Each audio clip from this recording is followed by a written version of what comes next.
ہم سے ابو الولید نے بیان کیا، انہوں نے کہا ہم سے شعبہ نے، ان سے جامی بن شداد نے، وہ عامر بن عبداللہ بن زبیر سے، اور وہ اپنے باپ عبداللہ بن زبیر رضی اللہ عنہ تعالیٰ سے روایت کرتے ہیں، انہوں نے کہا کہ میں نے اپنے باپ یعنی زبیر سے عرض کیا کہ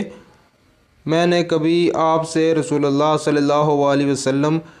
کی حدیث نہیں سنی، میں نے آپ کو یہ بھی فرماتے ہوئے سنا ہے کہ جو شخص مجھ پر جھوٹ باندھے وہ اپنا ٹھکانہ جہنم بنا لے۔ کتاب علم کے بیان میں رسول کریم صلی اللہ علیہ وسلم پر جھوٹ باندھنے والے کا گناہ کس درجے کا ہے؟ صحیح بخاری حدیث نمبر 107۔